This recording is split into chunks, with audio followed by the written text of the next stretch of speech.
नमस्कार मित्रों, BKGS zone platform पर आप सभी लोगों का बहुत बहुत हार्दिक स्वागत है। हिस्ट्री के पोर्शन की अगर हम बात करें, यूरोपीय कंपनियों का आगमन हम लोग पढ़ रहे हैं, हम आप लोगों को बता चुके हैं। आज हम दो कंपनियां जो बाकी हैं उनके बारे में बात करेंगे और उसके बाद की जो स्थिति है, जो संघर्ष उत्पन्न होता है, उसकी बात करेंगे।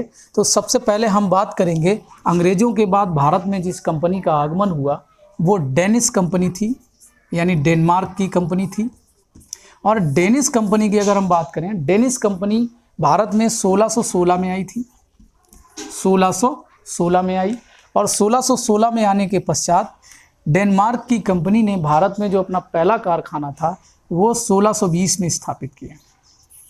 कब स्थापित किया है? 1620 में स्थापित किया है। और ये कारखाना इन्होंने स्थापित किया तंजौर में। कहाँ स्थापित किया? तंजौर में स्थापित किया। अन्य कंपनियों की अपेक्षा, जो अन्य कंपनियां थी उन कंपनियों की अपेक्षा ये कंपनी भारत में अपना जो स्थायित्व था व्यापार को लेके वो नहीं बना पाई।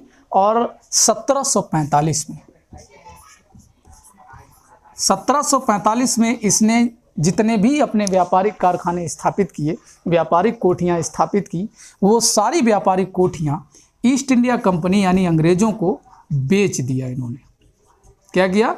अंग्रेज़ों को अपनी सारी कोठियाँ बेच कर ये भारत से चले। भारत में सबसे अंत में जो आने वाली कंपनी थी वो फ्रांसीसी कंपनी थी। अब उसको हम देखते हैं क्रम से।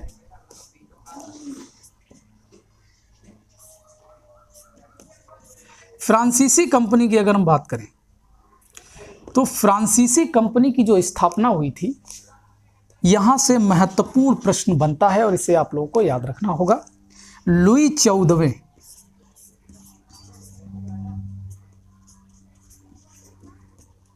ये फ्रांस के सम्राट थे जिस समय फ्रांसीसी कंपनी की स्थापना हुई।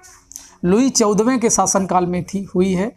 ये कौन थे? वहाँ के सम्राट थे और इनके एक मंत्री थे जिनका नाम था कोलबर्ट। कौन थे? कोलबर्ट। इनके प्रयासों से 1664 में ये क्या हुई है? फ्रांसीसी कंपनी की स्थापना हुई। लेकिन इनकी जो पहला दल था जो भारत के साथ व्यापार करने के लिए आया था वो मेडागास्कर, एक द्वीप है, मेडागास्कर तक आने के बाद वापस लौट गया। और इनका दूसरा दल भारत में आया जिसका नेतृत्व किया फ्रैंको कैरो ने। ये भी पूछता है, फ्रैंको कैरो। और इनके साथ एक और व्यक्ति था, विशेष व्यक्ति, हालांकि दल में कई लोग थे लेकिन दो विशेष व्यक्ति थे। फ्रैंको कैरो ने इसका नेतृत्व किया और दूसरा व्यक्ति वो था मरकरा। कौन था? मरकरा। फ्रैंको कैरो और मरकरा, इन्होंने यहाँ आने के पश्चात जो पहली फैक्ट्री की स्थापना की भारत के अंदर, फ्रांसीसियों की जो पहली फैक्ट्री थी वो सूरत में स्थापित हुई।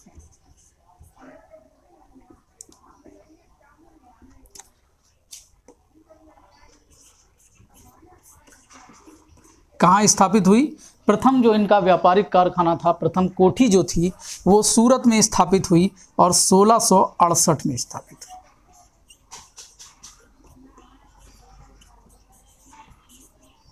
कहाँ स्थापित हुई? 1668 में सूरत में स्थापित हुई प्रथम कोठी। सूरत से आप लोगों को याद आया होगा, ये अंग्रेजों ने भी अपना पहला कारखाना सूरत में ही स्थापित किया था। ये जो दूसरा व्यक्ति था मरकरा, इसने क्या किया? मरकरा ने गोलकुंडा के शासक से एक व्यापार करने के लिए आज्ञा पत्र ले लिया, व्यापार करने के लिए एक अनुमति ले ली। और उस अनुमति के पश्चात मरकरा के प्रयासों से दूसरी फैक्ट्री इनकी स्थापित हुई मसूलीपट्टनम में। और ये कंपनी जस्ट इसके एक साल बाद यानी 1669 में स्थापित हुई। यहाँ से एक प्रश्न पूछा जाता है कि बीजापुर के गोलकुंडा के सुल्तान से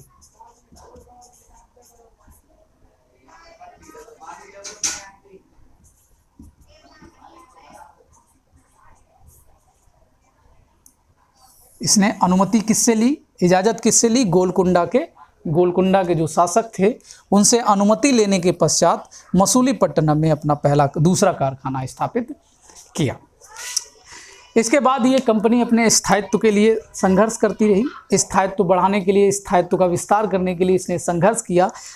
1673 में एक महत्वपूर्ण घटना घटती है। 1673 में इसका एक निदेशक बोर्ड गठित किया जाता है और उस निदेशक बोर्ड का एक जो मुख्य नियुक्त किया जाता है वो किया जाता है फ्रैंको मार्टिन को।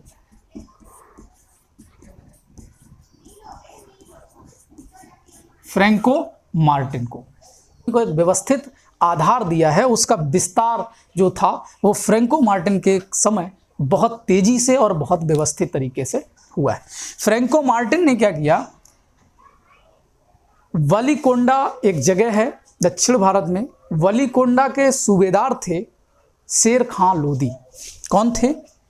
वलीकोंडा या वालीकोंडा, कुछ भी कह लीजिए आप लोग। वलीकोंडा के जो सूबेदार थे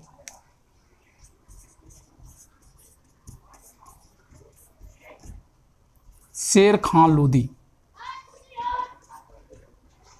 ये ध्यान रखिएगा, पूछा जाता है। शेर खां लोदी से इन्होंने कुछ गांव व्यापार करने के लिए मांगे और शेर खां लोदी ने इनको कुछ गांव जो थे वो दे दिए, दान दे दिया कि आप यहाँ पर व्यापार कीजिए। और यहीं से जन्म होता है पांडिचेरी का। किसका जन्म हो जाता है? पांडिचेरी का जन्म हो जाता है। कब से? 1673 से। ठीक है। फ्रैंको मार्टिन के नेतृत्व में उन गांवों को मिला के उसका विकास किया जाता है। वहाँ पर फैक्ट्रियाँ स्थापित की जाती हैं, किलेबंद महल बनाए जाते हैं और वहीं पर एक प्रसिद्ध किला है जिसका नाम है फोर्ट लुई। क्या है? Fort Louis. ठीक है, ये चीज़ आप लोग ध्यान रखिएगा। इसके पश्चात 1674 में बंगाल के नवाब शाइस्ता खां, बंगाल के जो उस समय नवाब थे शाइस्ता खां से ये अनुरोध करते हैं बंगाल में व्यापार करने के लिए, वहाँ पर सहायता प्राप्त करने के लिए। तो बंगाल में एक जगह चंद्रनगर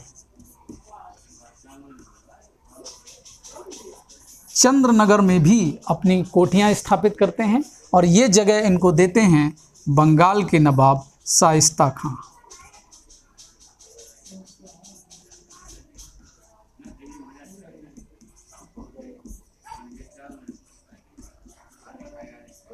ये सारी बातें आप लोग याद रखिएगा। चंद्रनगर को इनको कौन देता है? बंगाल के नवाब शाइस्ता खां। और बाद में ये पांडिचेरी के साथ साथ चंद्रनगर में भी फ्रांसीसी, और प्रारंभिक अवस्था में इन्होंने पांडिचेरी के साथ साथ कराईकल, यनम आदि स्थानों पर अपनी बस्तियां स्थापित की। और इन्हीं पांडिचेरी कोई एक जगह नहीं है, यनम, कराईकल और पांडिचेरी, इन सब को मिला के पांडिचेरी कहा जाता है आज। और पांडिचेरी पर जो फ्रांसीसियों का कब्जा रहा है वो 1954 तक रहा है। 1954 में फ्रांसीसी बस्तियां यहाँ से खाली हुई हैं। अब इसके बाद जो सबसे बड़ी महत्वपूर्ण घटना घटती है, इनका व्यापार का जो स्थायित्व होता है, व्यापार की जो व्यवस्था होती है वो स्थापित हो जाती है। और डुप्ले 1731 में यहाँ पर आते हैं। उस समय यहाँ की स्थितियाँ बदलती हैं। डुप्ले के भारत में आने के पश्चात यहाँ की स्थितियाँ बदलती हैं। डुप्ले यहाँ पर राजनीतिक हस्तक्षेप की नीति का पालन करते हैं। देखिए, फ्रांसीसी कंपनी की जो प्रारंभिक अवस्था थी, प्रारंभिक अवस्था में इन्होंने अपने आप को व्यापार तक सीमित रखा। इनका जो मूल उद्देश्य था वो व्यापारिक विस्तार करना था। लेकिन यहाँ ये स्थिति एक लंबे समय तक नहीं टिक पाई और इन्होंने यहाँ की राजनीतिक स्थिति में हस्तक्षेप करना शुरू कर दिया। और विशेष रूप से जो राजनीतिक स्तर पर जो हस्तक्षेप शुरू किया वो जोसेफ डुप्ले ने किया। डुप्ले का पूरा नाम जोसेफ फ्रैंको डुप्ले है। उन्होंने यहाँ पर राजनीतिक रूप से हस्तक्षेप करना शुरू किया और यहीं से शुरू हो जाता है अंग्रेज़ों और फ्रांसीसियों के मध्य संघर्ष। क्योंकि जिस प्रक्रिया से या जिस नक्शे कदम पर ईस्ट इंडिया कंपनी अपना विस्तार कर रही थी, सेम टू सेम उसी प्रक्रिया से फ्रांसीसी कंपनी भी अपना विस्तार कर रही थी। अब जब एक कंपनी राजनीतिक हस्तक्षेप करने लगेगी तो दूसरी कंपनी को बुरा लगेगा। क्यों बुरा लगेगा? क्योंकि व्यापारिक प्रतिस्पर्धा में वो आगे निकल जाएंगे। और यहीं पर भारत के अंदर ये जो व्यवस्था बनी राजनीतिक हस्तक्षेप की, दोनों में जब राजनीतिक हस्तक्षेप शुरू कर दिया तो अंग्रेजों और फ्रांसीसियों के मध्य युद्ध या संघर्ष की स्थिति बन जाती है। और अंग्रेजों और फ्रांसीसियों के मध्य 3 प्रसिद्ध युद्ध होते हैं जिन्हें कर्नाटक युद्ध के नाम से जाना जाता है। और